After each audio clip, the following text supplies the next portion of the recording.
Hey guys, it's Gretchen, and welcome back to my channel. Rejection. No one wants to think about that dreaded word, especially in regards to piercings. You may have heard of this before, that there is the possibility of piercings rejecting. But what piercings are most likely to reject? That's something that I feel like is not discussed enough. And so a lot of people go in to getting this piercing and they're like, yeah, I'm super excited for it. And then it's kind of a surprise when all of a sudden the body's just like, don't like that. So for today's video, I am going to be discussing not only piercing rejection just as a whole, like as a topic, but I'm also going to be talking about the various types of piercings that have a higher rejection rate than other piercings. Also, y'all gonna have to mind me, my hair was not having it today, so it's up, sorry. So what exactly is rejection in regards to piercings? Basically, a piercing is a foreign object in your body. It wasn't there, just willy-nilly, you put it there. A piercing rejecting is your body's kind of like defense mechanism of like, there's something there that I don't think should be, so let's get rid of it. That's basically the gist of it. All it is your body being like, yeah, no, we're not having this. So let's just dive right on into it. What piercings have a higher rejection rate than others? Basically, surface piercings in general, just across the board. Surface piercings have a higher rejection rate than non-surface piercings. What exactly is a surface piercing? A surface piercing is just that.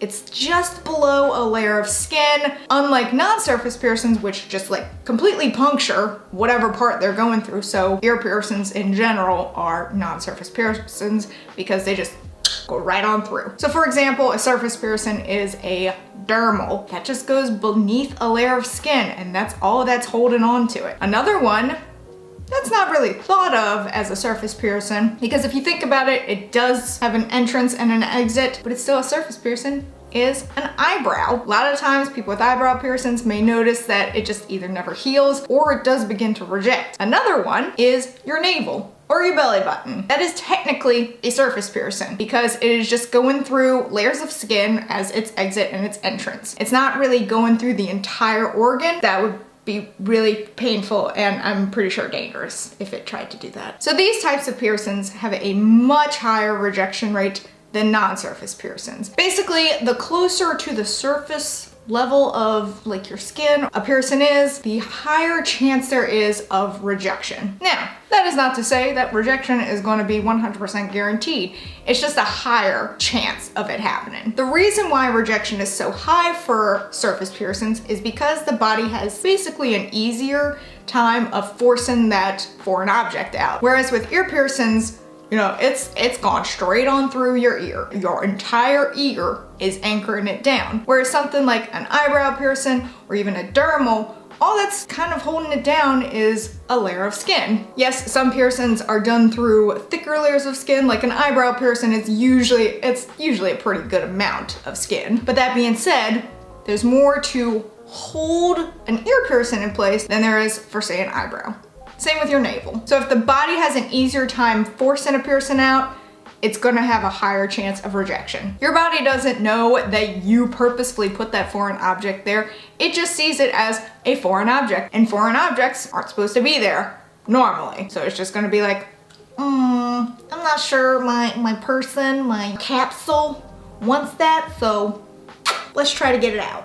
Again, non-surface piercings go through pretty much all levels of skin, cartilage, what have you. There's an entrance, there's an exit. The entire thing is anchoring it down. Now, keep in mind that any piercing can reject, not just surface piercings. They just have a higher chance. A lot of factors that play into that is just like one's immune system, how the piercing was done, the aftercare. A whole lot of factors play into a rejection. So if you notice that a piercing of yours is rejected, can you stop it? More than likely, unfortunately, you cannot. Once it has started, it's probably going to continue its course of rejecting. You might be able to stop the process if you find that maybe the jewelry you have in is not the best quality. Swapping it out to a better quality jewelry might be able to stop it, but that's not a guarantee. If you think a piercing of yours is rejected, seek out your piercer or a professional piercer in general. Maybe you're not close, like nearby to where you actually got the piercing done. Find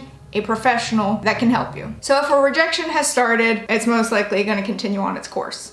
However, you can potentially prevent a rejection from happening. So if you have a surface piercing and now you're sitting there going like, oh my God, what if a rejection happens? I don't want to lose this. If it hasn't started yet, you may actually be able to take preventative measures to make sure that it doesn't happen. And if you can't stop it like completely, you can at least make the aftermath of the rejection like less worse than it could be, if that makes sense. What I mean by this is rejections can lead to awful scarring. Scars are kind of on a range of how they can be. They can be very minor, maybe even fade over time, or you can get scars that are very obvious and yeah, they can look better over time, but they're not gonna disappear. So what are those ways that you can prevent a rejection from happening? Again, not 100% foolproof, but it can at least help lessen that chance. There are several factors that can help you prevent a rejection. One, find a reputable professional piercer. If your piercer was your second cousin in your aunt's kitchen, probably not the best. Seek out a professional piercer. You may have to do a lot of searching online, listen to word of mouth from others, get recommendations, do your research before you go get pierced. And make sure you find one that not necessarily specializes in the piercing you want, but has a few of them under their belt. Another way to potentially prevent rejection is by wearing quality jewelry. Don't get any low grade stuff. Yes, I know quality jewelry costs a whole lot more. Believe me, I understand that. But if you don't want to potentially lose your piercing, buy quality jewelry. And as always, appropriate aftercare. Making sure that you keep up with cleaning and protecting your new piercing can help make sure that rejection doesn't happen. One more time though, I am going to keep reiterating this. This is not like a 100% foolproof plan. If a piercing's gonna reject, it's most likely gonna reject. It's just the body's defense mechanism against this foreign object. You can't really fault your body for trying to protect you. So, signs of rejection. What are we exactly looking for to kind of see if we've got a rejection going on? A lot of times, the signs of a rejection are very similar to that of an infection, which is unfortunate because you just may think it's an infection at first and then all of a sudden you're like, I think this is a little bit bigger than that. So some of those signs are redness, swelling, itchiness, soreness. You see what I'm saying? It's very similar to that of an infection. But then there are more signs that kind of give you an idea that this is probably more than just an infection. And some of those signs are, you notice that like the piercing site itself becomes larger. So like the exit and the entrance holes of your piercing, you notice all of a sudden they look like they're expanding almost. You also notice that the jewelry is becoming a little bit more visible than it was previously.